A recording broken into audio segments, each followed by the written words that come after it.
বাঙালি পুরুষের আরাম মানেই লুঙ্গি, কিন্তু বাজারের ঝকঝকে আরামদায়ক এই লুঙ্গির পেছনে লুকিয়ে আছে হাজারো কারিগরের শ্রম আর মেধা।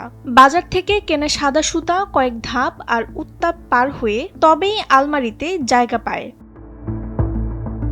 লুঙ্গি তৈরির শুরুটা হয় সাদা সুতা দিয়ে। এই সুতাগুলো প্রথমে নিয়ে যাওয়া হয় রং কারখানায়। সেখানে বড় বড় কড়াইয়ে ফুটন্ত পানিতে রঙের মিশ্রণ তৈরি করে সুতাগুলো ডুবিয়ে রাখা হয়। এরপর রং ভালোভাবে বসে গেলে সেগুলোকে মার দিয়ে কড়া রোদে শুকানো হয়। আমাদের এই জায়গায় সাদা সুতা আসে প্রসেস থেকে, তারা প্রসেস করে দেয়। ওই সুতা আমাদের এই জায়গায় আসে, সেই সুতা আমরা রং করি, বিভিন্ন ধরনের রং করি, লাল, কালো, সাদা, গোলাপি, ফিরোজা, মেরুন, মেজেন্টা, গ্রিন, এইসব কালার আমরা রং করি। এগুলো সুতা যায় আমাদের পারিয়ালা বাড়ি।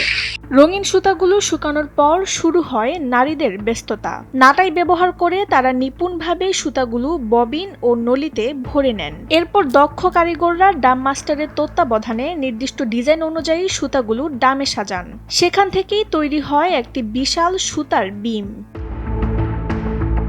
প্রস্তুত করা বিমগুলো বসানো হয় তাঁতের সাথে, আর নলি ভর্তি সুতাগুলো যায় মাকুর ভেতরে। পাওয়ার লুম চালু হতেই চারদিকে ছড়িয়ে পড়ে যান্ত্রিক শব্দ, আর চোখের পলকে তৈরি হতে থাকে নানা রং আর বাহারি নকশার বিখ্যাত সিরাজগঞ্জের লুঙ্গি।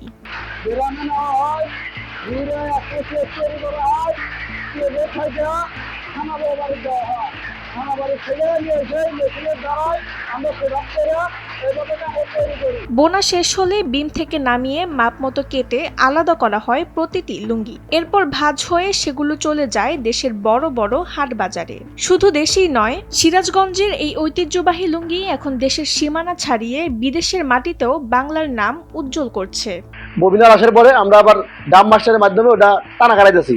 টানা কাটার পরে ওটা আবার তাঁতিদের দামে তাঁতি দিয়ে দিতে, দেওয়ার পরে তাঁতিরা কাপড় বেনে আমাদের কাছে দিতেছে। আমরা কাপড়টা বিভিন্ন ভাঁজ করে বিভিন্ন হাটে, যেমন সিরাজগঞ্জ, সাদাতপুর, শখপুর, করডিয়া, ইনাদপুর, বিভিন্ন হাটে আমরা এটা বিক্রি করতেছি। সিরাজগঞ্জ থেকে আজিজুল ইসলামের পাঠানো তথ্যচিত্রে ডেস্ক রিপোর্ট, তাসনিম হোসেন লিয়া।